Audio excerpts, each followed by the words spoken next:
Olá, seja bem-vindo ao Ecocidade, programa que fala de sustentabilidade, meio ambiente e qualidade de vida.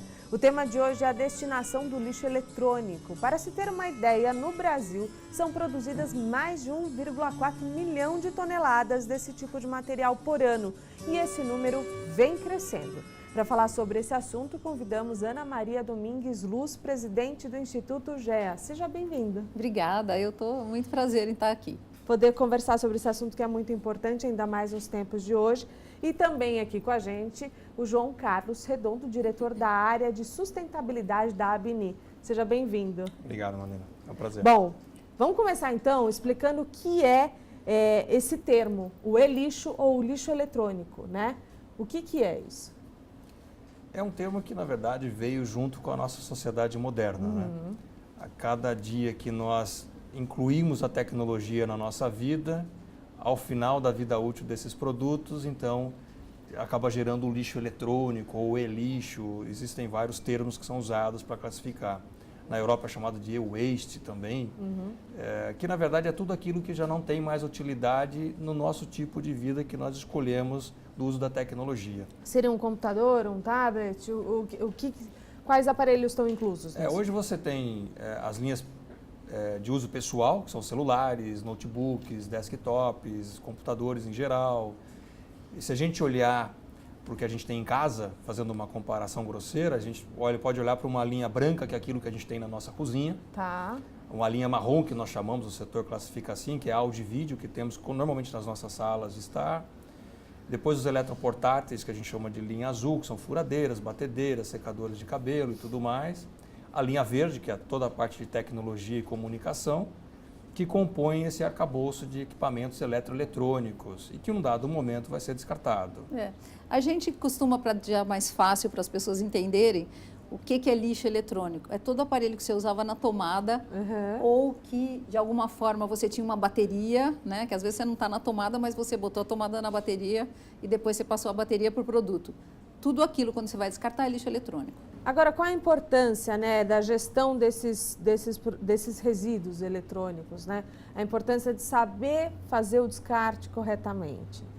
Posso falar? Já Pode, claro, fica à vontade. Bom, é super importante, certo? Porque nesses componentes dos resíduos eletrônicos existem substâncias que são metais pesados, metais preciosos, vários tipos de produtos que fazem parte desses componentes. Isso se, depois que você abriu, desmontou, enviou para reciclar, se isso for cair no chão, no solo, contamina, ele pode causar uma contaminação grande, tá? Então, a gente sempre fala que o produto eletroeletrônico não é um resíduo, não é perigoso, porque você pega um computador e leva para casa, você pega um celular, põe no seu bolso, leva perto do coração. Mas se você abrir aquilo, se você, por exemplo, jogar um monitor daqueles grandes na rua e aquilo lá passa um carro, quebra, alguém passa, tropeça, enfim, você tem uma contaminação causada por esses elementos que estariam dentro desse produto. Quais elementos, por exemplo, esses elementos tóxicos que podem trazer malefícios?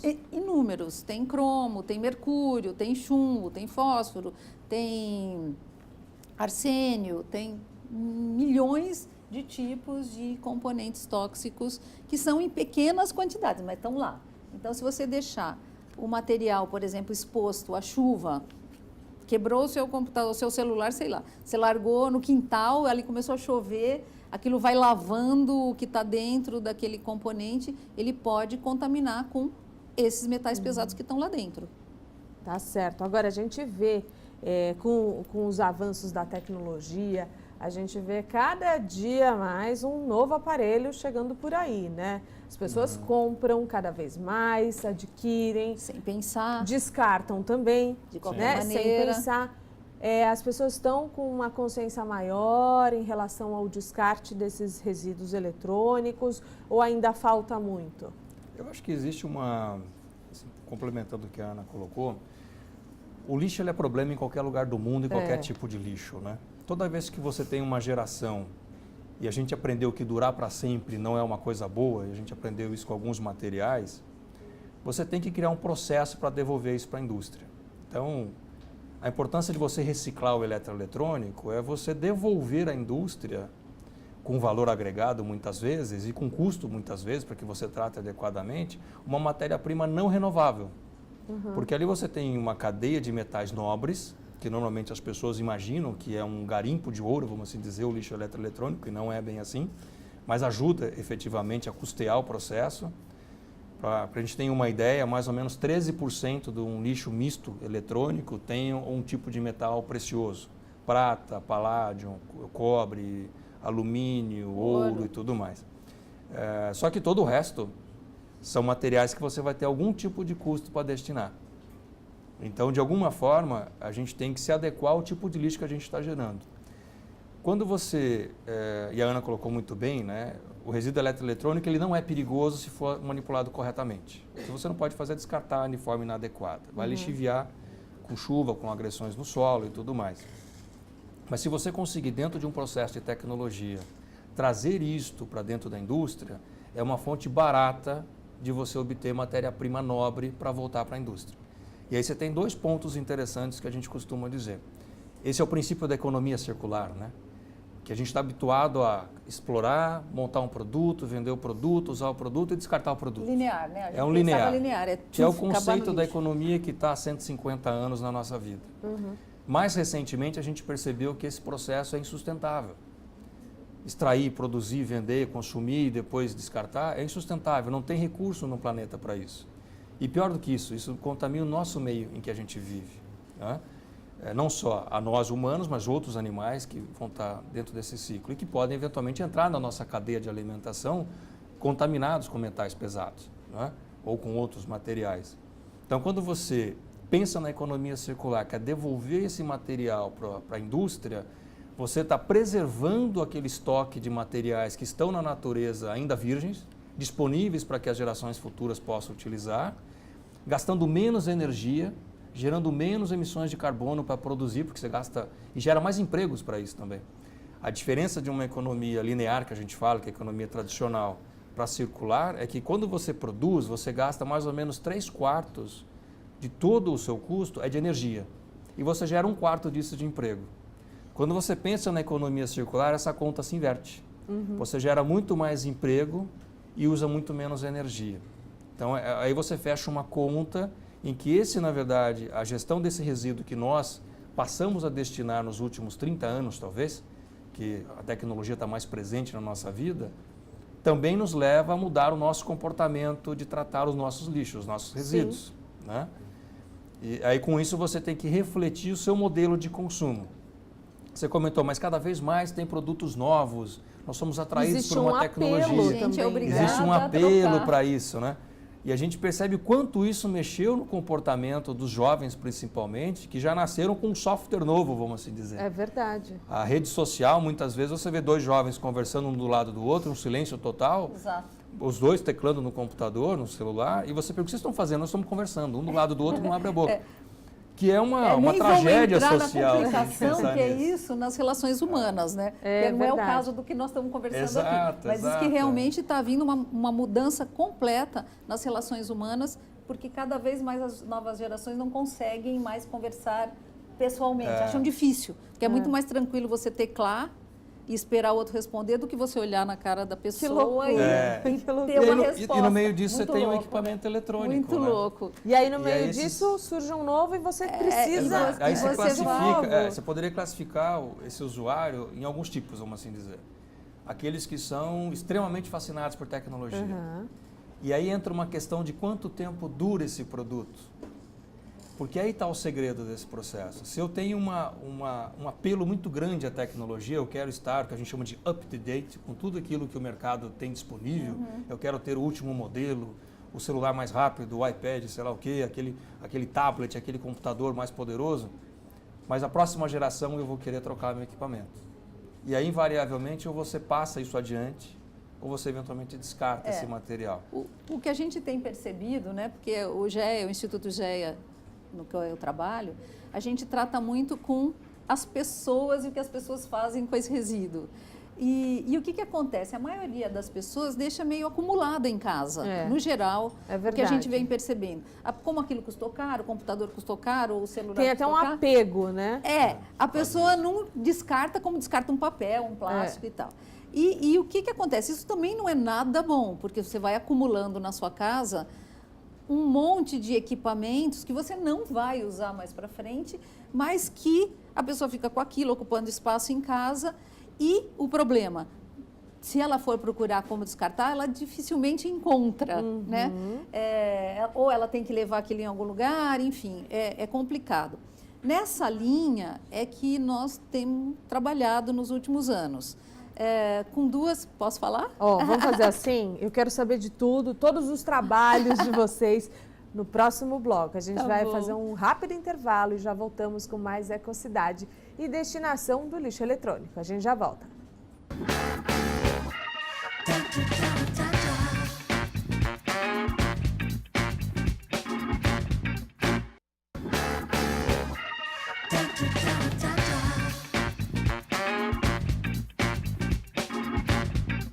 Voltamos com a Ecocidade, falando hoje sobre a destinação do lixo eletrônico no nosso país. Para esclarecer o tema, estão comigo hoje Ana Maria Domingues Luz, presidente do Instituto GEA, e o João Carlos Redondo, diretor da área de sustentabilidade da Avni.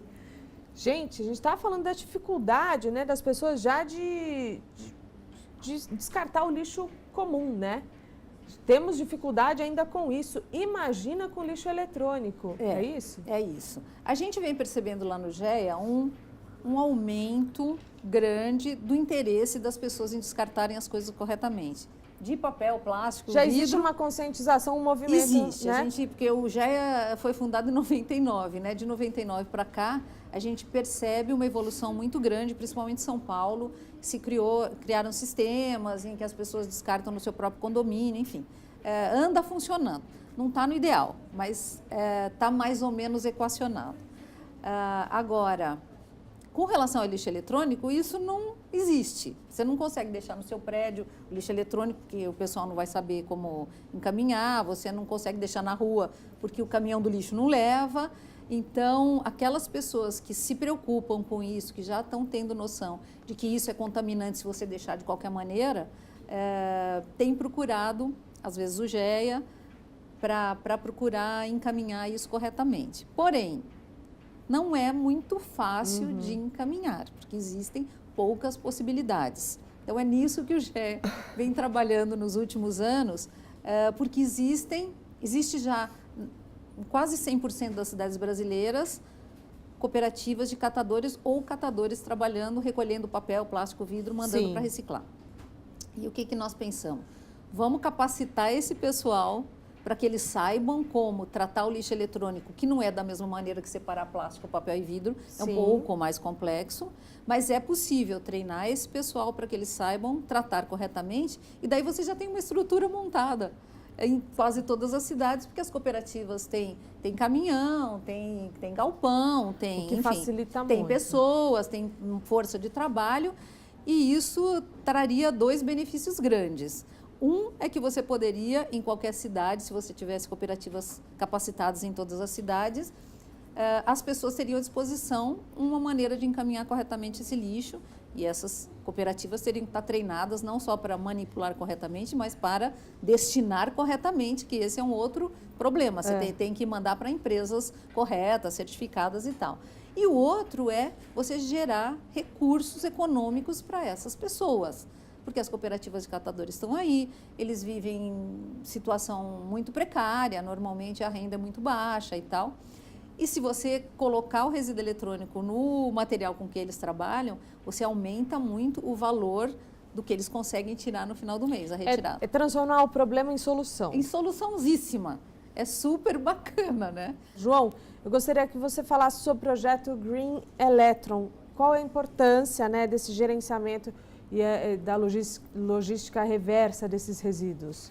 Eu acho que a Ana colocou um cenário que é um cenário social que a gente vivencia no Brasil. E a Green Electron é uma gestora que nasceu depois de 4 anos de estudo sobre o que acontece nos países mais avançados na gestão desse tipo de resíduo. e nasceu em função da Política Nacional de Resíduos, que é uma lei federal, e os decretos todos que estão associados a isso. E, na verdade, como solucionar isso, então, como setor? Olhando para a indústria, que tem a sua obrigação de recolher os produtos dela ao final da vida útil, e como fazer isso num país com dimensão continental como é o Brasil. Esse modelo da Green Electra é um modelo de gestão compartilhada e também de criar uma sinergia em todos os atores. Se a gente pensar na política nacional, em que ela diz que o fabricante é obrigado a estabelecer um modelo de logística reversa para recuperar os seus produtos ao final da vida útil, nesta cadeia você tem também o comércio, que é obrigado a receber o seu produto quando o consumidor já não mais o querer. E também você tem os importadores e distribuidores e o consumidor. Aí você chega num elo, que é onde está, na verdade, o produto velho. O produto sem uso, o produto já está obsoleto, na gaveta, como a Ana colocou, no armário, jogado num canto. Num quartinho, com um vaso de flor em cima e tudo mais. Mas nesse momento em que ele resolve devolver, como você estimula o consumidor a devolver? E aí você tem um trabalho de conscientização para que ele não coloque na calçada, para que ele não faça o uso inadequado, ou destine para alguém que não tenha recurso e tudo mais, ou ponha no lixo orgânico comum, porque aí você vai gerar um vetor de contaminação. A Green, ela nasceu para fazer essa harmonia de cumprir a legislação federal para o setor de eletroeletrônico, estabelecendo ações junto com o comércio, junto com importadores, junto com distribuidores, que vai ter campanha de conscientização e, num dado momento, você também terá uma harmonia com o sistema de cooperativas, que também é um local onde esses produtos vão parar, né? E esse também é um desafio que a gente tem trabalhado há muito tempo.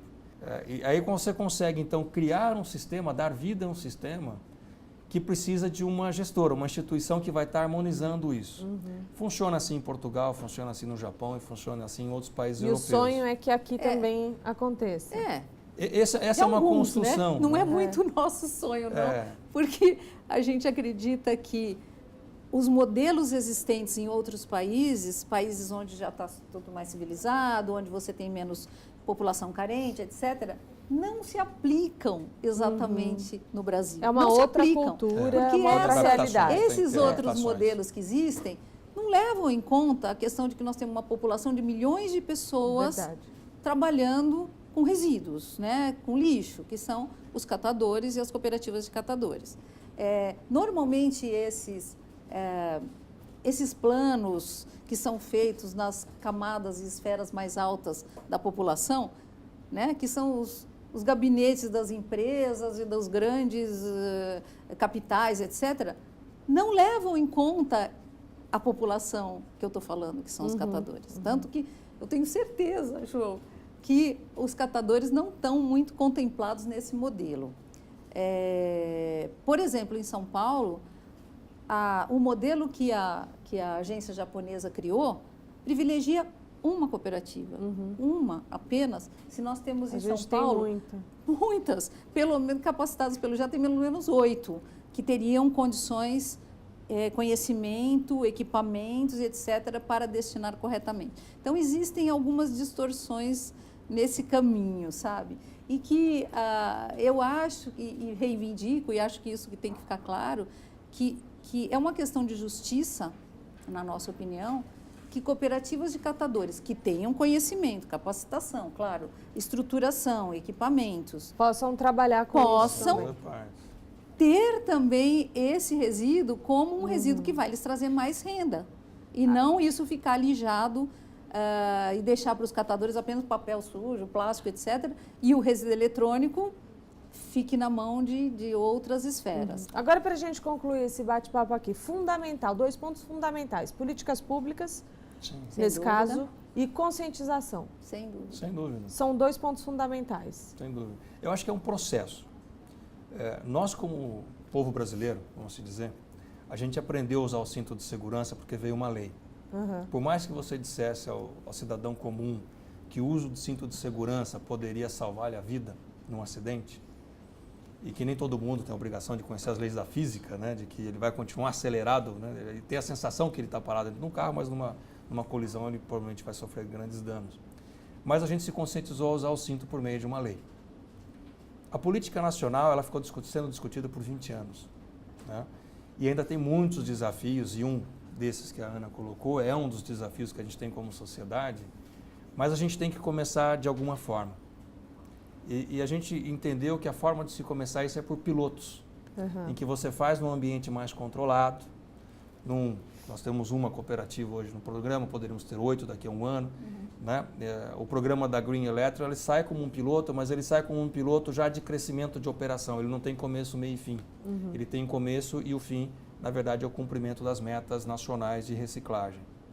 Em paralelo com isso, existe, é claro, que um processo de capacitação das cooperativas, formalização, para se estabelecer um contato institucional entre empresas e cooperativas que dê segurança jurídica, trabalhista. A Ana conhece bem isso, né? No dia a dia, esse é o dia a dia dela. Mas eu acho que, e nesse meio do caminho tem um trabalho de conscientização do consumidor. É um processo, eu acho que ele vai demandar tempo, esforço e muito diálogo, assim, tanto no âmbito federal, municipal, estadual, com agentes de fiscalização, entidade privada, organização civil, que está aí fazendo essa ponte com, infelizmente, essa miséria que a gente tem nesse país em muitos setores. É um trabalho de muita coragem, de muito esforço, de muita dedicação, de talento. E quem sabe a gente consiga formalizar mais essas pessoas, a gente consiga inserir isso dentro do processo, que está previsto, inclusive, na lei federal. Considerar a estrutura de catadores, de cooperativas para que isso aconteça. Então, acho que a gente tem um aprendizado como sociedade. E a gente está só começando. É isso aí. Na verdade, o que você falou são os pontos principais, né? Porque você precisa ter a conscientização das pessoas que estão com o material que vai virar resíduo quando ela jogar fora na mão. E, portanto, e as empresas também, né? Quer dizer, elas estão com aquele resíduo, eles precisam estar conscientizados de que precisa ser destinado corretamente para evitar contaminações e problemas maiores. E você precisa ter uma estrutura organizada, porque a pessoa pode querer destinar. Mas se ela não sabe como fazer, não tem uma orientação, não tem alguém que venha buscar, ela vai fazer o quê? Eu fico sofrendo e guardo na minha casa, quer dizer, não resolveu. Então, nós temos que ter essas duas pontas organizadas. Bem resolvidas, para que isso funcione. No meio tem todos esses atores que nós falamos aqui e nós reivindicamos, né, a parcela de participação dos catadores como imprescindível. Só para falar uma coisa que eu esqueci. O nosso trabalho de conscientização e de capacitação das cooperativas é feito em parceria com a Universidade de São Paulo. Legal. A gente tem uma parceria com o LASU, que é o Laboratório de Sustentabilidade da USP, e que dá todo o respaldo técnico para o que nós estamos fazendo, né? Então, estava esquecendo, e isso é muito importante, porque isso demonstra seriedade do trabalho. Mas eu acho que a gente tem, realmente, eu acho que a gente teria que pensar em todos os componentes, os segmentos, pensar em algo que fosse harmonioso e que resultasse realmente no que a gente quer. Acho que nós, o João como eu, queremos o quê? Que o material gerado seja destinado para reciclagem, para que você possa recuperar esses metais pesados, esses recursos naturais que foram colocados, e que no meio disso se gere renda, né, e bem-estar. Oportunidades, né? João, Ana, muito obrigada pela entrevista de vocês. Queria que vocês deixassem um contato para as pessoas que quiserem tirar dúvidas. Isso. Acho que o principal seria o site do GEA, que é www.institutogea.org.br, e se quiserem perguntar, mandar questões para nós, seria no contato@institutogea.org.br. Não ponham com, porque senão não vai, tá? O GEA é uma ONG, então é .org.br. João, por favor, os seus contatos?